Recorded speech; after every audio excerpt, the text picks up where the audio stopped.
تو کلچر کی اور دوسری چیزوں کی جو ایک بنیادی فرق ہے کہ وہ ہم جو کچھ بھی ہوتے ہیں نا بیسیکلی ہم وہ اس کلچر کا اظہار کر رہے ہوتے ہیں.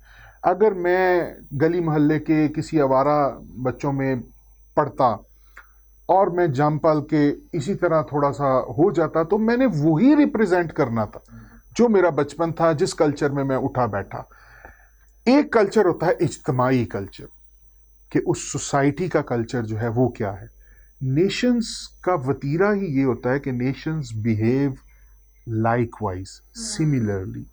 پھر وہاں بلوچی کا یا پنجابی کا یا سندھی کا کانسیپٹ نہیں رہ جاتا جب آپ ایک قوم کی صورت میں چلے جاتے ہیں. لیکن علاقائی شخصیت برقرار رکھنا بھی اتنا ہی ضروری ہوتا ہے. مثال کے طور پہ میں آپ کے کوشچن کی طرف اب آ رہا ہوں کہ جب یہاں پر جو عرب سے علماء آئے 8ویں صدی میں تو اپنے ساتھ ایک کلچر لے کر آئے. خاص طور پہ میں نیچے اگر آؤں گا تو معین الدین چشتی رحمۃ اللہ علیہ کا جب خاص طور پہ سلسلہ آتا ہے جن کے کریڈٹ پر ہے کہ شاید سب سے زیادہ کنورژن جو تھی وہ فرام ویریس ریلیجنز وہ کنورٹ ہوئے ٹورڈز اسلام. اس میں ہندو بھی تھے, اس میں کرسچنز بھی تھے, جین بھی تھے, پارسی بھی تھے, ہر طرح کے لوگ تھے. تو ہوا کیا ہوگا جو میری اپنی نالج اور عقل میں ہے یا جو کچھ کتابوں میں بھی ہم نے تھوڑا سا پڑھا ہے کہ جب بھی کوئی اس طرح کے بڑے لوگ بڑے مقاصد کے ساتھ بڑی ہستیاں, میں یوں کہوں گا عظیم ہستیاں جو مختلف علاقوں میں جب اترتے ہیں تو وہ ایک اپنی طائرانہ نظر سے اس علاقے کے حد و حال دیکھتے ہیں, وہاں کا کلچر دیکھتے ہیں. تو اس لیے یہ سب سے اہم چیز ہے کہ کسی کے کلچر کو آپ اوور نائٹ نہ ہٹ کریں یا چینج کرنے کی کوشش کریں. یہ کلچر آپ کو ریباؤنڈ کرے گا, اس پہ وہ باؤنس بیک اس پہ کرے گا. آپ شاید کسی کی کوئی اور انڈیویجولی تو کسی کی ضرورت کر کے تو اس کو کوئی آگے پیچھے کر لیں, لیکن اجتماعی کلچر کو کبھی بھی جا کر ڈائریکٹ ہٹ نہیں کیا جا سکتا, نہ ہی یہ ایک نیچرل وے ہوتا ہے. تو وہ جب آتے ہیں تو وہ دیکھتے ہیں کہ یہاں کے لوگوں کا کلچر کیا ہے. تو یہاں ہندو جو ایک سلسلہ تھا وہ سارا مندروں کا سلسلہ تھا, عبادت ساری کچھ وہاں تھی. تو وہاں پر وہ سارے بھجن گاتے تھے اپنے مختلف سازوں کے ساتھ, وہ اپنے دیوتاؤں کی ان کی پوجا کرتے تھے.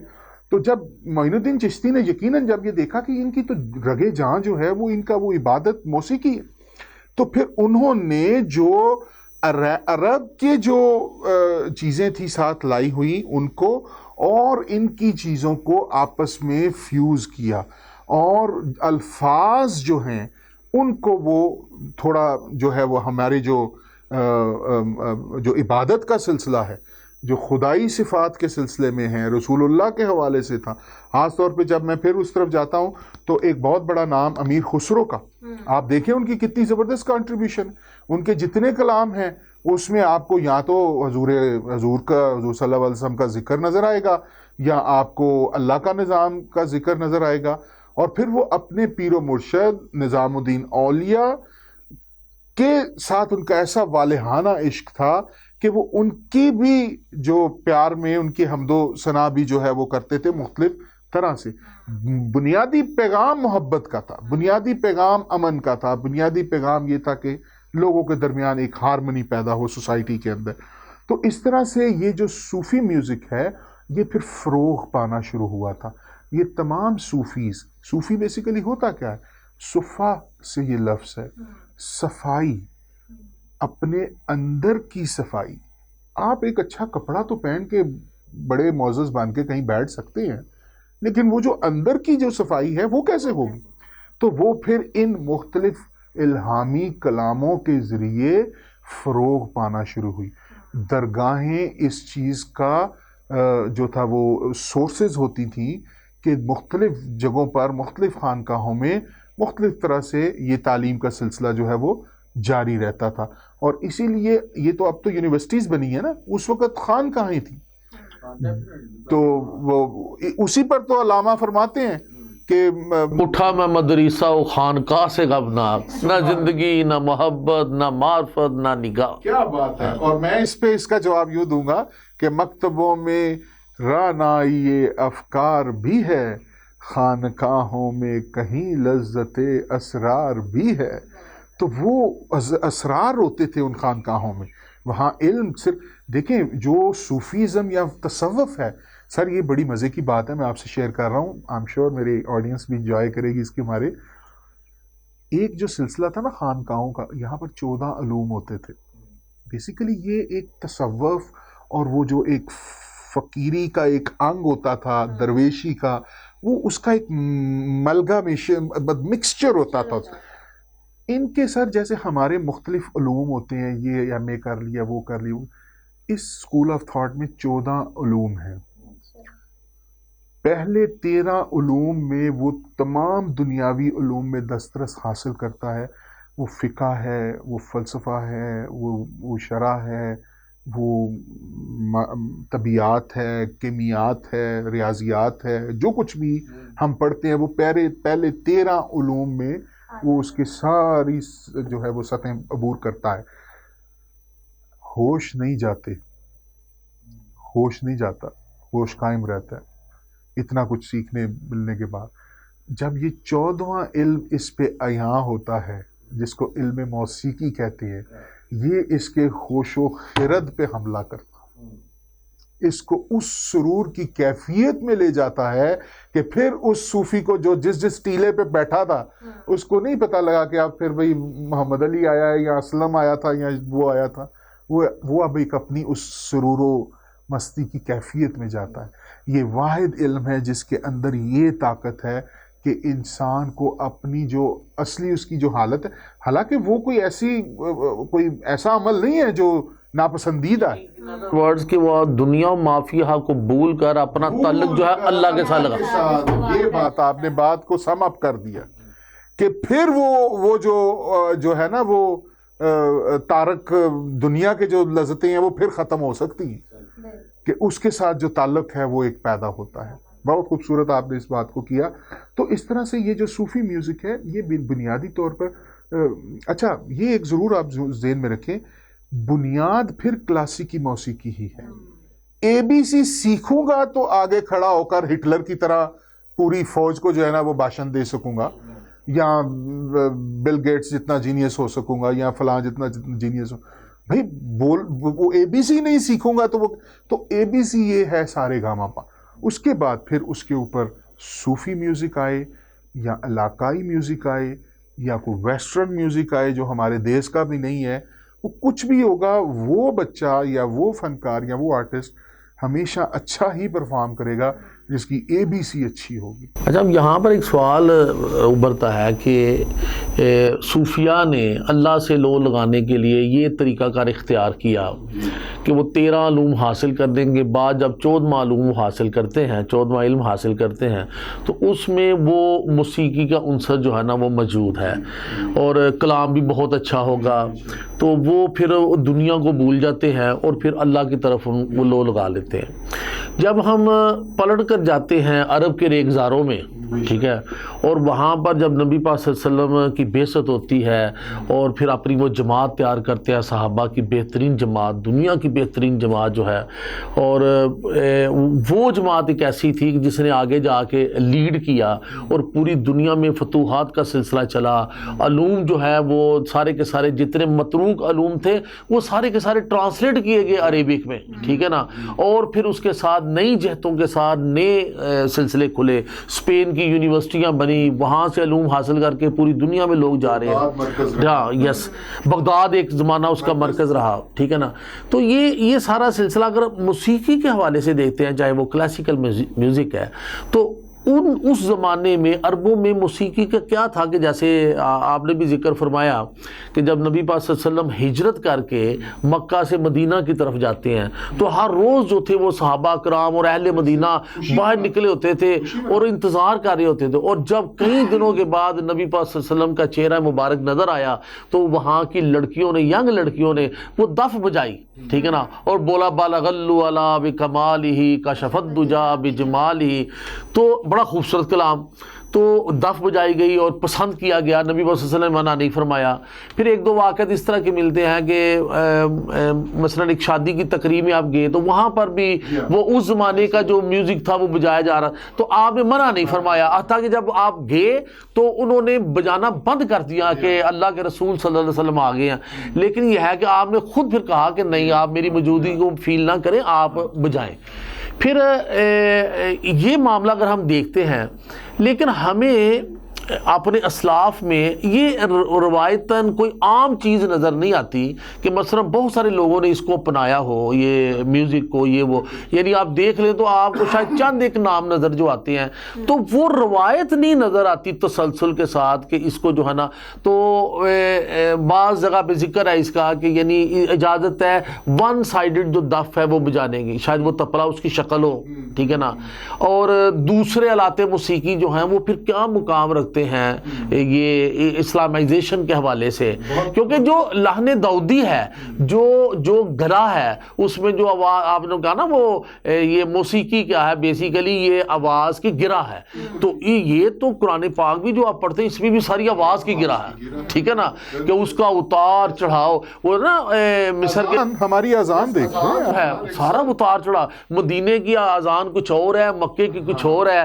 مکے کی اذان میں جو ہے نا، یس مکے کی اذان میں جلالیت ہے، یعنی اللہ کا جلال جو ہے نا وہ وہاں پر ہوا، تو وہ جو مدینے میں اذان دی جاتی ہے وہ بڑے دھیمے انداز میں، کہ نبی صلی اللہ علیہ وسلم کا روزہ مبارک ہے، یہاں پہ بڑے دھیمے انداز میں جو ہے نا ان سروں کے ساتھ جو ہے وہ اذان دی جائے۔ تو یہ جو چیزیں جب ہم دیکھتے ہیں تو پھر موجودہ زمانے کا جو ہم معاملہ دیکھتے ہیں تو ہم کہاں پر فٹ بیٹھتے ہیں اس حوالے سے؟ بڑی اچھی بات کی آپ نے۔ پہلے تو میں آپ کو یہ کہوں گا کہ آپ نے اپنے سوال میں خود ہی جواب بھی اس کا دیا ہے، کس صورت میں؟ قرآن پاک کی تلاوت کی صورت میں آپ نے جواب دے دیا ہے، اذان کی صورت میں جواب دے دیا ہے۔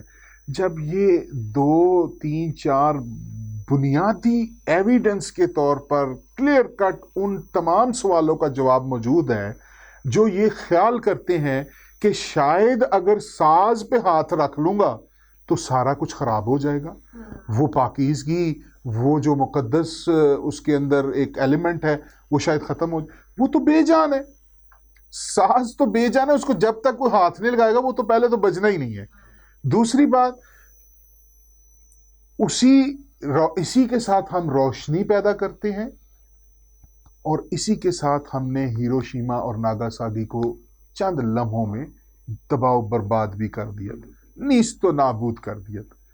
وہی اٹامک انرجی جو ہے وہ گھروں کو روشنی بھی دے گی، وہی اٹامک انرجی ایک ہتھیار کے طور پر نیندیں حرام کیے ہوئے بھی بیٹھے۔ سر یہ استعمال ہے۔ اسی بانسری کے ساتھ اگر میں رسول اکرم کی کوئی بہت پیاری کسی نے نعت گائی ہوگی وہ بجاؤں گا نا، شاہ مدینہ، تو میں کہوں گا سبحان اللہ یار، کیا بات ہے یار، تم کیا کام کر رہے ہو یار۔ اسی بانسری سے اگر میں کوئی کلاسیکل کام شروع کر دوں گا تو معذرت کے ساتھ ہمارے جو مذہبی حوالے سے وہ ایک ہے وہ پریشان ہو جائیں گے، شاید یہ کیا ہے، حالانکہ اس میں اس سے کوئی تعلق نہیں ہے۔ دیکھنا یہ ہے کہ اگر میں چھری کے ساتھ اپنی انگلی کاٹ رہا ہوں یا کہ میں اپنی سبزی کاٹ رہا ہوں، بچے کو دیں گے تو انگلی کاٹے گا، سمجھدار کو دیں گے تو وہ سبزی کاٹے گا۔ تو اس لیے یہ جو ایک کنفیوژن ہے یہ خام ہاں کی پھیلائی ہوئی چیز ہے، کیونکہ اگر ایسی بات ہوتی تو اولیاء اللہ جو ہمارے ہاں کثرت سے موجود ہیں یہ کبھی بھی اپنے درباروں کے اندر اس چیز کی اجازت نہ دیتے۔ انفارچونیٹلی یہاں 2 سٹریمز ہیں، ایک سٹریم ایسی ہے خانقاہوں کی کہ جہاں پر اس چیز کو مناسب نہیں سمجھا جاتا، جبکہ دوسری سٹریم اس کے تحت ایسی ہے جو کہ اس چیز کو وہ جائز قرار دیتے ہیں۔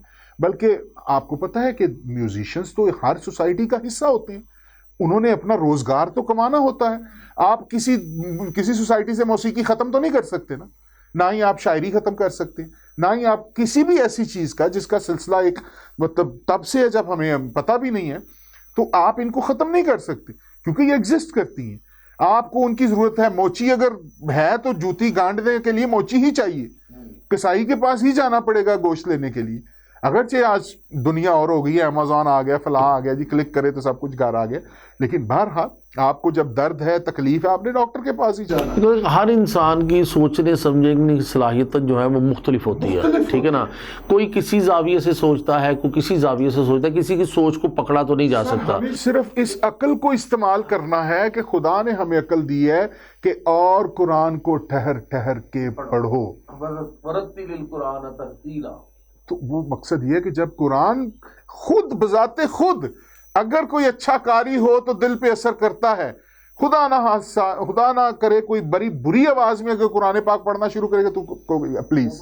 ایک زندہ مثال ہے نا ہمارے سامنے کہ وہ مصر کے صدر جو ہیں وہ امریکہ میں دورے پر گئے تو وہاں پر ان کو کہا گیا جی آپ بڑا کہتے ہیں جی قرآن ایک معجزہ ہے، تو کیا معجزہ ہمیں دکھائیں، انہوں نے کہا جی نیکسٹ ٹائم جب آئیں گے تو پھر آپ کو دکھائیں گے۔ جب نیکسٹ ٹائم وہ دورے پر گئے تو قاری باسط کو ساتھ لے گئے، تو قاری باسط کی جب وہاں پہ تلاوت شروع کروائی تو جتنے لوگ نیچے بیٹھے ہوئے تھے سب کی آنکھوں سے آنسو نکل رہے ہیں، سمجھ کچھ نہیں آ رہی، لیکن قرآن کی وہ تلاوت جو تھی نا، جو آواز کی گرہ وہ بناتے تھے، تو وہ جو تلاوت تھی سب کی آنکھوں میں سے آنسو نکل رہے ہیں، کہا جی یہ معجزہ ہے۔ آپ کی وساطت سے یہ لفظ شیئر کرنا چاہوں گا کہ یہ حقیقت ہے جو پہلے بھی بات ہوئی تھی، موسیقی میں نے اپنی اس تھوڑی سی عمر میں کافی سنی ہے، انٹرنیٹ کا دور ہے، دنیا جہان کے سنگرز جو ہیں انڈیا میں ٹاپ اچھے سے ہمارے ہاں بڑے غلام علی، سلامت علی خان، استاد عاشق علی خان جیسے بڑے لوگ، ان سب کو میں نے سنا ہے، کانوں تک آئی ہیں آوازیں۔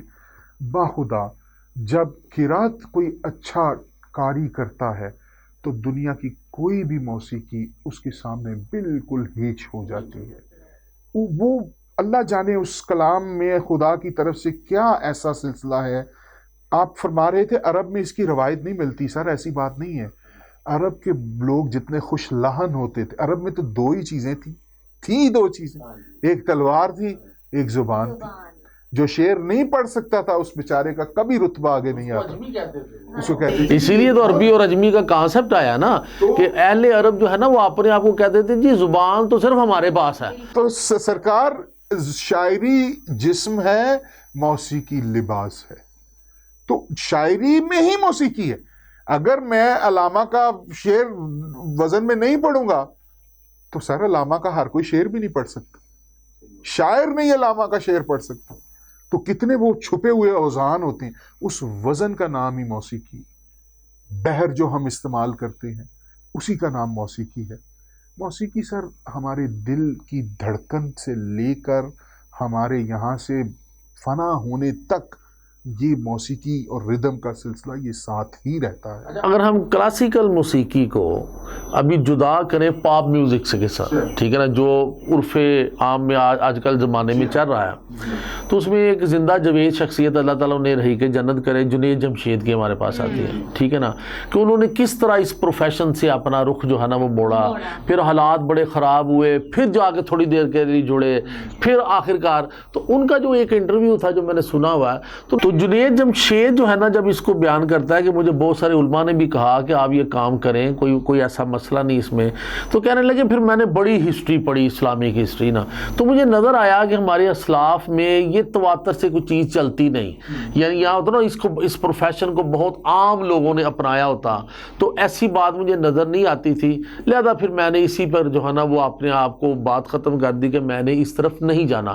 تو بارہ وہ تو کلاسیکل میوزک میں نہیں تھے، وہ پاپ میوزک میں تھے، ٹھیک ہے نا، تو ایک تو مثال ان کی بھی ہمیں جو ہے نا وہ ملتی ہے۔ بہرحال ہر بندے کا سوچنے کا ایک اپنا نقطہ نظر ہے، وہ اپنے علم کے مطابق اپنی ذہنی استطاعت کے مطابق سوچتا ہے، ٹھیک ہے نا، تو یہ ہر ایک کو اپنی رائے رکھنے کا حق ہے۔ ناظرین کو یہ کہنا ہے ہم یہاں پر کوئی حتمی فیصلہ کرنے کے لیے نہیں بیٹھے، یہ ایک گفت و شنید ہے، ایک باہمی ایک بھائی چارے کے تحت ایک گفتگو چل رہی ہے، تو باقی یہ ہے کہ دلائل اس طرف سے بھی ہیں، دلائل آپ کے پاس بھی ہوں گے، فیصلہ آپ نے کرنا، اور ہر ایک کے اندر ایک مفتی بیٹھا ہوتا ہے، دل کے اندر ایک مفتی موجود ہے، تو اس سے فیصلہ لے لیجئے کیا بات ٹھیک ہے اور کیا بات۔ اسی طرح ہر کسی کے دل کے اندر ایک باتھ روم سنگر بھی بیٹھا ہوتا ہے، جب کوئی نہ سنتا ہو تو وہ ضرور کچھ نہ کچھ گنگناتا ضرور ہے، وہ کسی بھی صورت میں ہو یا کسی بھی فارم میں ہو۔ اگر وہ پوچھنا یہ چاہوں گی کہ ایک آرٹسٹ کے اندر آرٹ تو ہمیشہ سے موجود ہوتا ہے، لیکن کوئی لمحات ایسے ہوتے ہیں کہ جب اس کو اپنی آرٹ کی اس کو اپنی کلا کی پہچان ہو جاتی ہے۔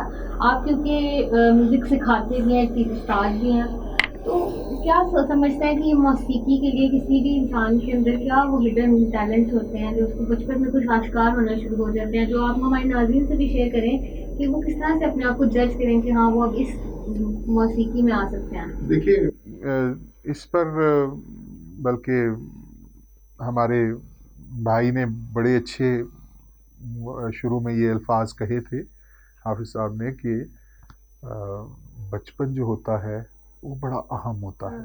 جو ترجیحات بچپن میں پڑ جاتی ہیں وہ ایک اسٹڈی یہ ہے کہ انسان اپنے ساتھ جو اپنا جینیٹک کوڈ ہے اس میں 60-70% کے قریب وہ پہلے سے چیزیں طے شدہ ایک کوڈ کے تحت اس کے اندر آ رہی ہوتی ہیں. تحقیق یہ بھی کہتی ہے کہ ہم بہت جلد یہ جان لیا کریں گے کہ یہ بچہ میتھمیٹیشین اچھا ہو سکتا ہے، یہ بچہ فلاں ایسا ہوگا، یہ بچہ ایسا ہوگا. یہ تو اس کے کوڈ سے آتی ہے.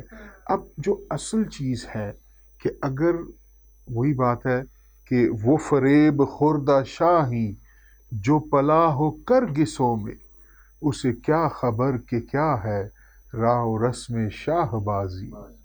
تو یہ بات ہے کہ اگر وہ اس کی پرورش کہاں ہوئی ہے.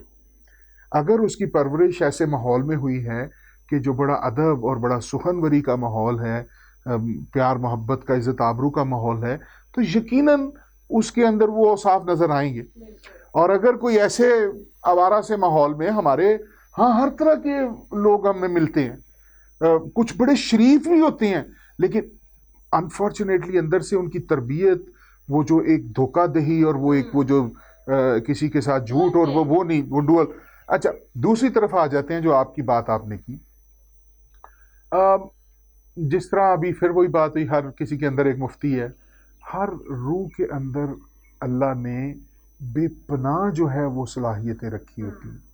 وہ کس صلاحیت کو کس ٹائم پر آ کر اجاگر کرتا ہے یہ ایک بات کی بات ہے. نصیب کا بڑا عمل دخل ہوتا ہے. ایک بھی اچھا زندگی میں اگر میسر آ جائے تو زندگی کو بدل کے رکھ دیتا ہے. تو اس لیے میرا اس پر جو ہے کوئی ختمی میں رائے نہیں اپنی کوئی دے رہا ہوں، یا حتمی میں آپ کو اس کو سم اپ نہیں کر رہا ہوں، لیکن انسان کی یہ بہت بڑی خوش نصیبی ہے کہ اگر اس کو راہبر، اس کو مینٹور، اس کو اس کا استاد، اس کا گرو کوئی اچھا مل جائے، اس سے بڑھ کے اور کچھ ہی اس سے.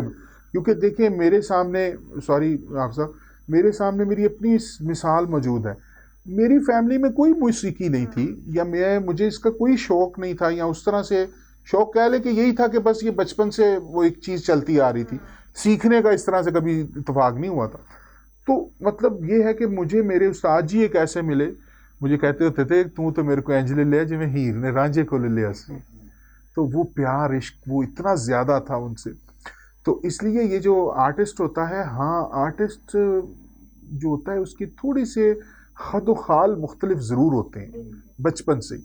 ممکن ہے اس کو تنہا رہنا پسند ہو، ممکن ہے اس کو باقی لوگوں کی طرح محلے میں گلی میں وہ بنٹے یا وہ گلی ڈنڈا یا وہ کھیلنے کا وہ شوق نہ ہو. اس کو زیادہ شوق یہ ہو کہ میرے پاس کوئی ڈبہ ہو تو میں اس کو بجا لوں، یا اگر کوئی اس کے قریب کوئی چیز کوئی وائلن یا کوئی ایسا کی بورڈ اویلیبل ہے ہو سکتا ہے میں وہ بچا. کئی بچے ہمارے ایسے ہوتے ہیں جو بچپن سے ہی لکھنا شروع کر دیتے ہیں، ان کو ایک سینس ڈیولپ ہونا شروع ہو جاتی ہے. اور اس میں جیسے آپ نے بات کی نا، بڑی اہم بات ہے کہ ہر بچہ جو ہے وراثت میں اپنے ماں باپ کی طرف سے جینز لے کر آیا ہوتا ہے، اور اس جینز میں موجود ہے کہ واقعی اس بچے میں کون سی صلاحیتیں جو ہیں وہ بام عروج پر ہیں. ٹھیک ہے نا. اب اصل بات وہی ہوتی ہے کہ اس کو ماحول کون سا ملا ہے، مینٹور کون سا ہے، استاد کون سا ہے، کون اس کا مربی و مہربان ہے جو اس کو اس طرف لے کے چلتا ہے. تو جینز میں چیزیں موجود ہونا، جیسے ایک زندہ مثال ہے، موجودہ تحقیق یہ ثابت کرتی ہے کہ وہم کی جین تو ہر ایک میں ہوتی ہے لیکن عورتوں میں زیادہ ہوتی ہے. ٹھیک ہے نا. اور اب اگر ہم دیکھیں کہ اس وہم کی جین کو ماحول چاہیے، جن گھروں کا ماحول اچھا ہوگا